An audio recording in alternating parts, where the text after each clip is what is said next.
You may have heard the news last week. People with disabilities who cannot get a driver's license are no longer required to come into Service Ontario to renew their OHIP card. But people in one age group say they still are. They say it's unfair, and they asked us to look into it.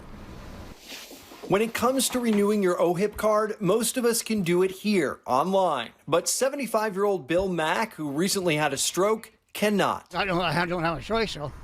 You have no choice? Yeah. Well, I don't, do I? Nope, he doesn't. Anyone between the ages of 75 and 80 still must physically walk into a Service Ontario to renew their cards. I just think it's unjustifiable at this time. It's actually dangerous. Natalie Mera is the executive director of the Ontario Health Coalition. Having people in that age group, 75 to 80-year-olds, having to go and stand at Service Canada and wait for their healthcare renewal, it just doesn't make any sense. For one, COVID exposure is a main concern. While the ministry recently delayed renewal requirements for anyone until September, Mera says that's not enough. Many of them will not get word that they don't have to renew until September and will unnecessarily go out into a public area where they're at risk of catching Omicron and potentially getting very sick or dying. But even if COVID wasn't a concern, this policy, Mera says, still is. This population who are, may have mobility issues, it just doesn't make any sense. Someone is not thinking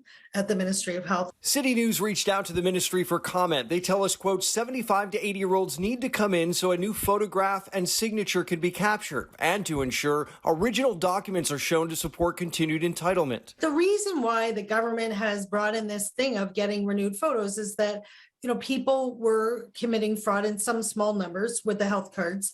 This is an elderly group. Do we really need photos every 5 years at that point? Not necessarily so. Mera wasn't aware of the issue until CityNews brought it to her. We will phone officials at OHIP, and we'll also phone the political side, the ministry, and ask them to review this. I think, and good for City for doing this story, because this kind of pressure is very likely to win change. But until then, folks like Mac continue on. I just roll the punches, eh? Something everyone can still do online? Reach out to us if you have a story you'd like us to look into. Hit us up by visiting the Speaker's Corner tab on the City News website.